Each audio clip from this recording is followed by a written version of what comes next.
était un homme, mais pas comme les autres, un visionnaire, un souffle, un océan de lumière. Mesdames et messieurs, aujourd'hui, on ne parle pas d'un guide ordinaire, on parle d'un maître soufi, un panafricaniste, un homme dont le nom fait trembler les siècles.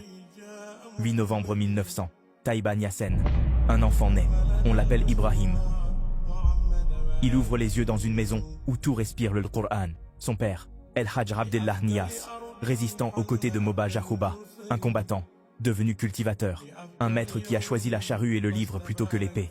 C'est dans cette atmosphère que grandit Ibrahim. À 15 ans, il connaît le Coran par cœur, chaque mot, chaque verset, pas seulement sur ses lèvres, dans son cœur, dans son âme. Puis vient le drame, 1922, son père rend son âme à Allah. Le jeune Ibrahim, 22 ans, choisit une voie solitaire. Pas de maître humain, pas de cheikh après son père. Il s'en met à Allah seul, et à la science que Allah dépose en lui.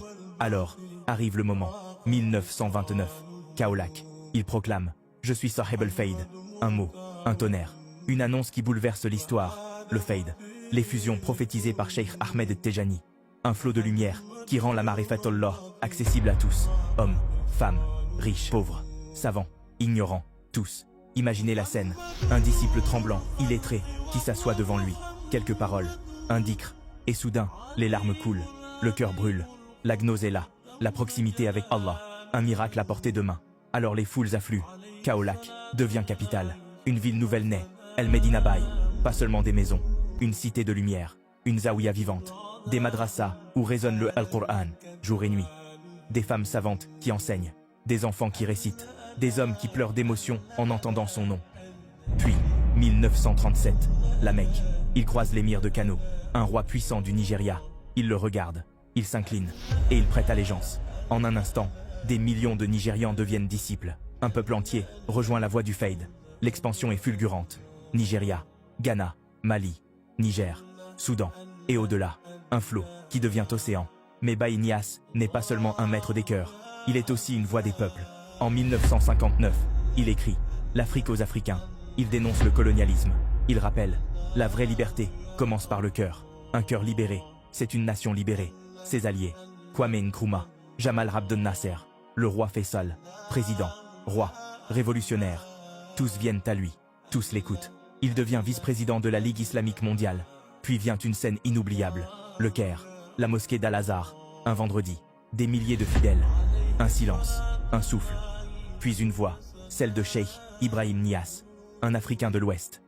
Un fils de Taïba Niassène, debout sur le manbar, dirigeant la prière. Le monde retient son souffle, un instant de gloire, un instant d'éternité. Et pourtant, le temps file.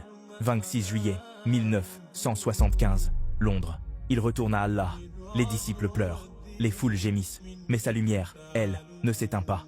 Car aujourd'hui encore, El Medina Baye vibre. Chaque année, le Gamou attire des foules immenses, des millions de voix qui chantent son nom. Ses livres, Kashiful Ilbas, Ruh al-Adeb, sont étudiés partout. Ses poèmes, en l'honneur du prophète sallallahu alayhi wa sallam, sont récités entre larmes et prières. Et au 21e siècle, le Fayd continue. Les Zaouïas existent aussi dans l'espace numérique. La lumière voyage à la vitesse d'Internet. Mais c'est toujours la même source, le même flot, le même héritage. Alors, que retenir de cette histoire? Qu'un enfant né dans un village sénégalais a bouleversé le monde, qu'il a uni le dhikr et la politique, la science et la liberté, la foi et la dignité, et qu'il a montré qu'avec le Coran, avec l'amour du prophète, sallallahu alayhi wa sallam, et avec la sincérité envers Allah, un homme peut illuminer des continents. Moi, je fais que raconter l'histoire. À toi de la laisser couler dans ton cœur.